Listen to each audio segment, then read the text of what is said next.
Welcome to Let's Get Writing, the show that tells the stories behind the stories. Today, my guest is an illustrator and now author. Originally from Sofia, Bulgaria, she sought asylum in Newfoundland and Labrador in 1990 and made it her home, and we sure are glad that she did.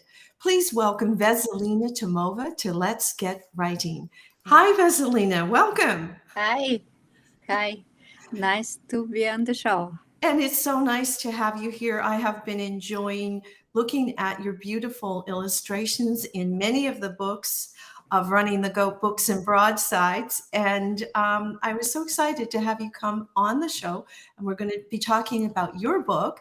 But first, let's learn a little more about you. What can you share with us about your journey to end up here as a writer and illustrator?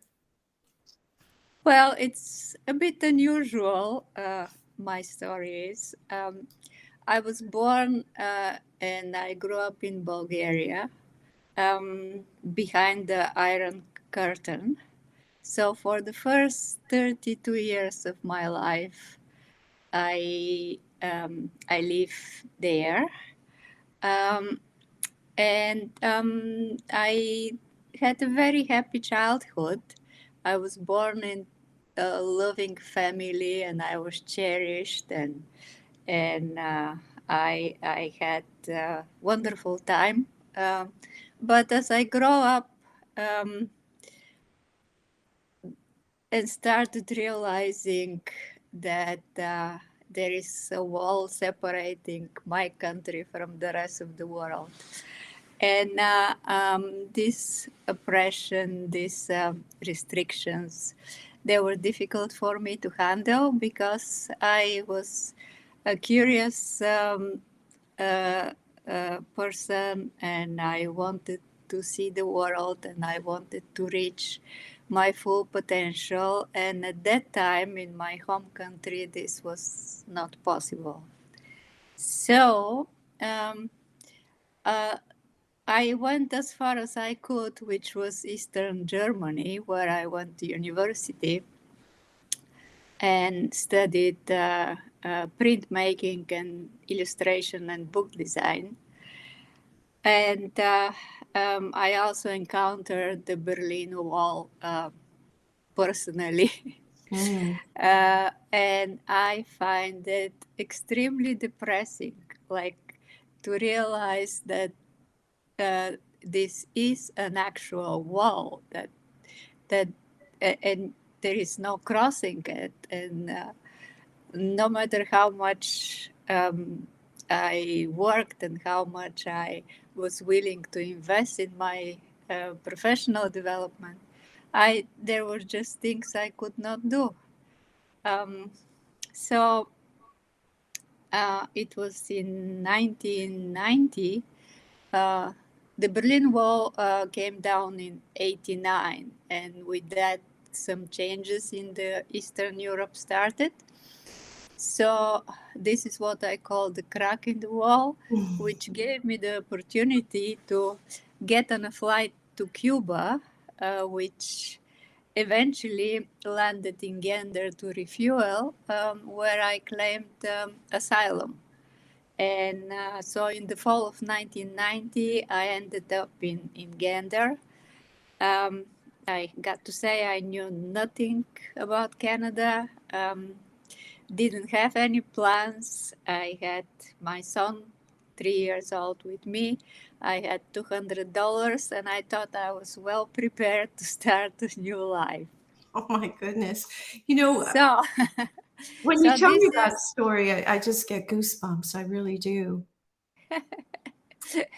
Anyway, it sounds brave, but it wasn't brave, really. I was a bit desperate. I just wanted to get away from what I knew and the life I lived before, and just wanted to explore and see how far I can get.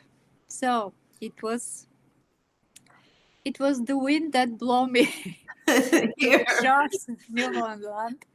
And as luck will have it, turns out that Newfoundland and I were a good fit So pretty much ever since, I've been living in St. John's, and I have my studio here in the Battery, overlooking the harbor. And I find this a constant source of inspiration because it's always changing. Uh, the light is shifting, um, the scenery is changing, and yeah, I can spend days and weeks sketching the comings and goings in the harbor, and a lot of Yeah. my artwork is actually related to the sea and the themes of exploration and discoveries. I want to.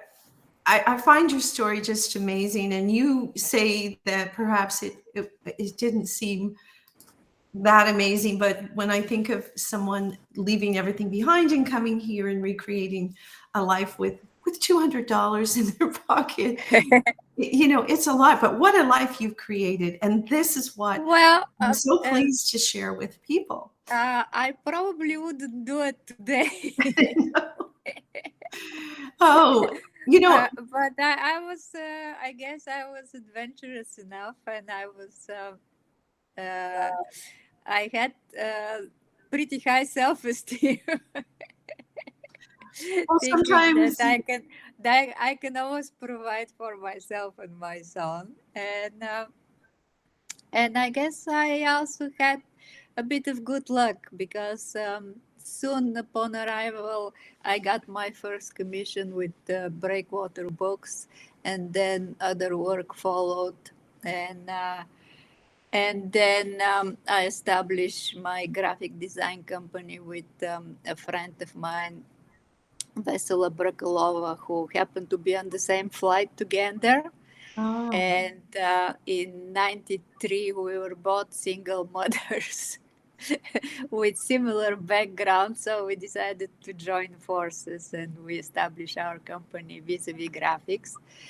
And we did quite a lot of work, especially in interpretive design and exhibit design, and which took us all around the province. And so we had the opportunity to appreciate the heritage and the culture and get to know the people better.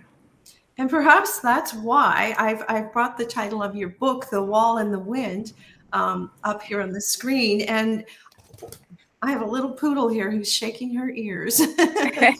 um, the book itself, I think, describes a lot about your life and Newfoundland and the young girl in it. So I wanted to ask you, you've illustrated many books. This is the first one you've written. Why did you choose to write about this particular topic? um, well, I happen to work a lot with a local publisher running the God books and broadsides. And the publisher, Marnie Parsons, was fascinated when I was telling her stories about my growing up in Bulgaria and my life prior to coming to Canada. And she kept on saying, "Oh, there is a book in this. There is a book in this," and I just ignored it because I was quite busy with um, visual art projects, and it just wasn't on my list. I didn't feel the need to write my story until a few years ago. She said, "Well, I put your book on my publishing list for next year," and I said, which one?" She said, "Well, the one you're gonna write." And then I realized that she was serious, and so I better get serious myself. And so it's the first story I wrote, and because it's my own story, it was very easy to put together. Like the first draft took me half an hour. Many writers would wish. Well, I don't know if I have another story in me, but at least this one was very easy to put on paper. And then being both the author and the illustrator and the book designer, it's very beneficial for the final outcome because I could adjust things that weren't working either in the words or in the images and make the flow better. So this is one of the benefits of having full control over the story. And also, ever since I was a child, like the reason I became involved in book design and publishing was because I love two things. I love reading and I love drawing. And like getting into illustration was like a very natural path for me. And it also gives me a great freedom to explore um, uh, um, different stories, different time frames, costumes, history, cultures, all of this, and gives me the opportunity to experiment, which is very important for me. And so I'm not stuck in one style. Usually, is the text that drives the technique, the medium. Mhm. And in the book here, I can see the movement of the wind in the cover. And Yeah. that title, the wall in the wind, well, we know the wall, that part that it formed in your life, but the wind, was that your first impression of Newfoundland when you landed? Well, like it's not like a gentle breeze that you could ignore. The wind can cut you in half. It's and I wasn't used to it. So, but then it sort of became like a metaphor for movement and energy and freedom. So then made my peace with the elements. Mhm. And But actually, the, beautiful. the funny story is I didn't go back to Bulgaria for 5 years because I waited until I got my Canadian passport. And uh, when I went back for the first time, and the plane landed, and I was out um, uh, on the tarmac, and something felt odd. Something was like very strange, and then I realized like uh, the air wasn't moving. There was no wind, and this was, I found this so bizarre. It was like, oh my god, this is different. When I first came back home to Newfoundland, it was the same thing that I noticed was the wind.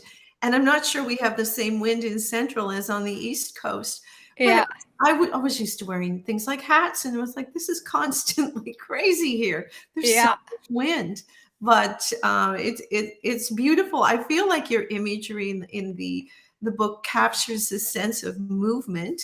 And let's look at some of the imagery. It's written for children.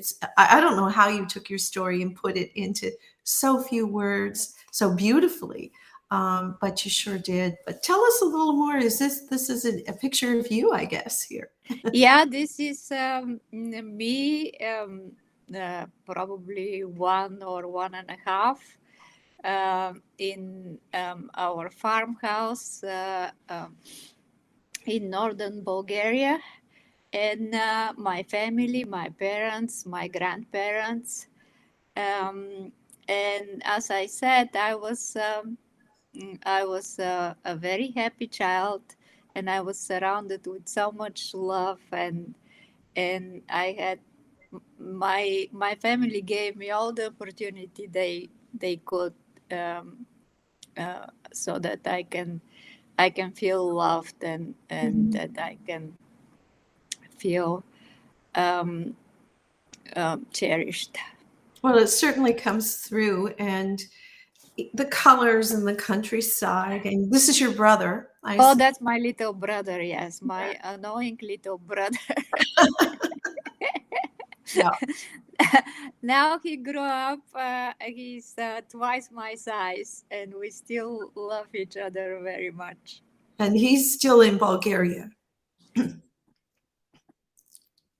Sorry about this. That's okay. Yeah, he's still in Bulgaria, and I hope to see him very soon in a month or so. Oh, wonderful.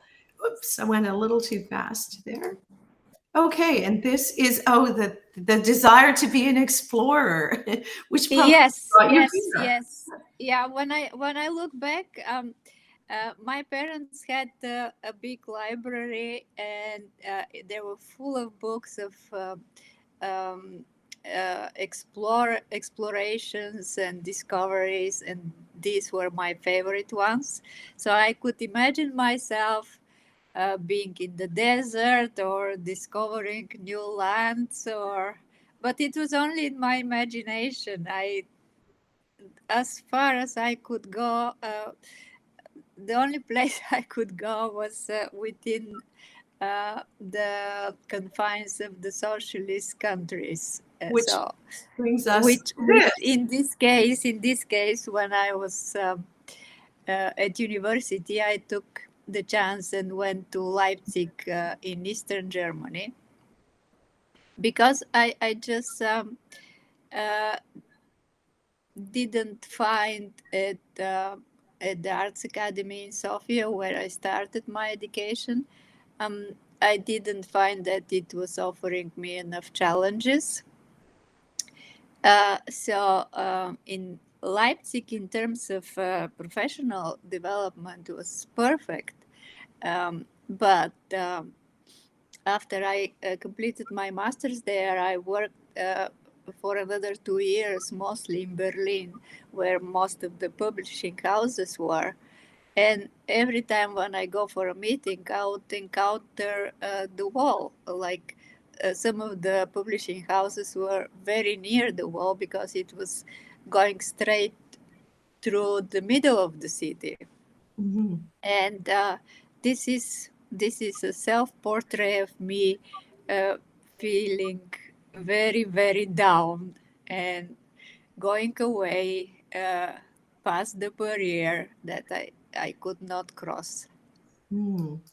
And we move on to more of the wind, and this is Newfoundland. And then actually I happened to arrive here, and this is uh, a depiction of my first impressions of the battery. And one of the little houses down there, the blue one, is actually became actually mine. But from day one, since coming to St. John's, Battery wasn't a fashionable neighborhood back then in the 90s. But I thought, this is where I want to live. I think I'll be happy there. Hmm? So, and it just happened that I ended up here, and I think I'm gonna stay. Ah, nice. And it is you look like you've sort of settled in there. And I see on the sign it's I think Sofia and then Cape Spear and then Berlin. Yeah, yeah, some milestones. Milestones. And these are just some images from the book to tantalize people and encourage them to look further. And of Yeah. course, the book is now available, which is wonderful. And it's I think in terms of I know you wrote it to tell your story, but what message would you like people, sharing this with their children to take away? Well, I think the message is quite clear. It's about the importance of having the freedom to choose. Like, if I weren't born uh, uh, behind the Iron Curtain, my life would have been very different, I suppose. But the lack of freedom on one side makes you very creative and very resourceful in finding ways to nurture your creativity. On the other hand, you lose a lot of time in like in every major move. There is time lost into re-establishing yourself and uprooting yourself, and then finding ways to fit in and to belong somewhere else. So I think the message is that uh, the importance of choice and freedom is not to be underestimated, and that creativity is a way to always have some of these qualities in your life. Beautiful, a beautiful, beautiful message along with your artwork. And your artwork graces not only your book, but many of the books with Running the Goat books. Um, Yeah. when you go and you receive a story and you're creating, what's that process like for you?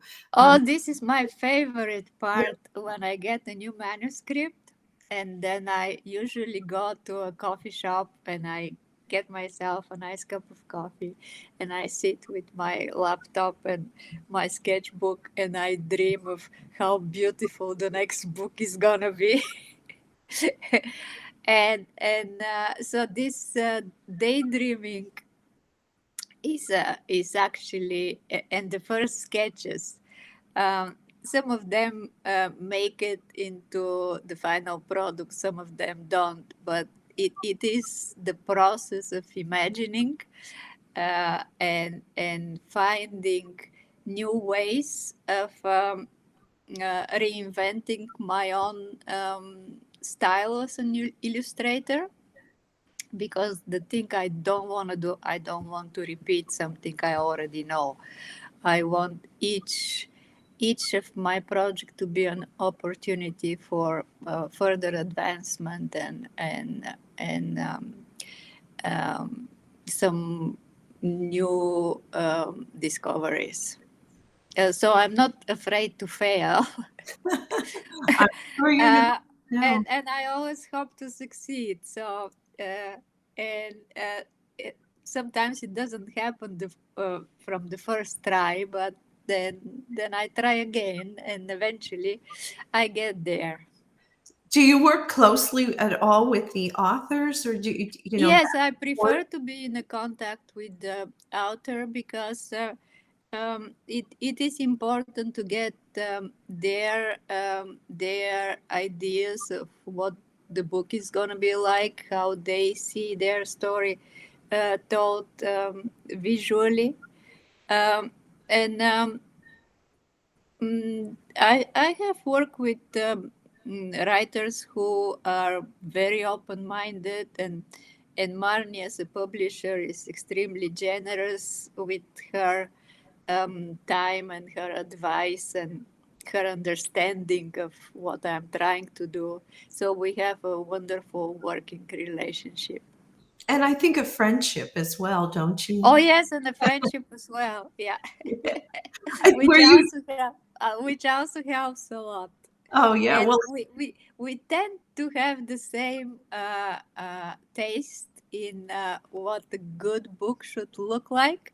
We happened to go to the children's book fair in Bologna in Italy for a few years now in a row, um, and because it's so overwhelming once you're there, because it's just so many books, so many people, so much to see. So uh, we go our separate ways, and then we meet, and I say, Mari, come, I want to show you something I found, which is really, really good. It turns out very often that she has found the very same book, and so we are very much in tune as to what works and where the latest trends are. So it is wonderful to have somebody like her with her dedication to the quality of the work. Mm-hmm. And I'm sorry, go ahead. yeah, and yeah, it makes it makes work more fun, more more joyful. Absolutely. And they describe, or Marnie describes her business as a micro press that publishes books of exceptional quality and that celebrate the culture of Newfoundland and Labrador. And I think that says a lot about the products that come from Running the Goat books. They truly are beautiful, and you're part of the beauty that creates that. Before we wrap up, I want to thank you, obviously, for sharing your story and your time. But I want to let people know that they can find you on Facebook. And I was on your Facebook. You have some beautiful images there. I learn more about you all the time. And you're also on Instagram. And I do want to know, what's your medium? What is it that you like to work with? Well, at the moment, I'm working on a body of work for a show I'm going to have in the fall at the Red Ochre Gallery. And they're large paintings, large acrylic paintings on wood panels. And the show is going to be called Sea Shanties. And it's based on experiences I had during the pandemic and the lockdowns, when everybody was staying home and missing the community life. Mm-hmm. And I happened to listen. I was working on something else, and I happened to listen to some sea shanties from um, somebody in Britain, and they felt so uplifting and so so positive and so community oriented. So I thought, oh, if I can do some paintings based on sea shanties, this will be my way to process what happened in the last 3 years. Wow. So this is what I've been working on right now when I'm not working on books, and I am about to finish another book for Running the God, which is called The Pig and the Dumpling, and it's about the pig living on the southern shore in a convent who happened to swallow a hot dumpling, and his throat burns, and he runs down to the cold ocean to get a bit of to cool down his burning throat, and while on the run encounters all sorts of people from the shore. So it's another community oriented experience which I enjoy working on very much, because I do love the southern shore, and always had grand time there. So it's very good when my own interests and the work I get kind of fit together. So it is like a blessing. That's a beautiful way to end this. I think your life has fit like a blessing in our province. Thank you so much again, Veselina. I could talk to you for so long, but thank you for sharing this. And folks, I hope you have enjoyed her story. Again, a wonderful story behind the stories. And thank you for joining us at Let's Get Writing.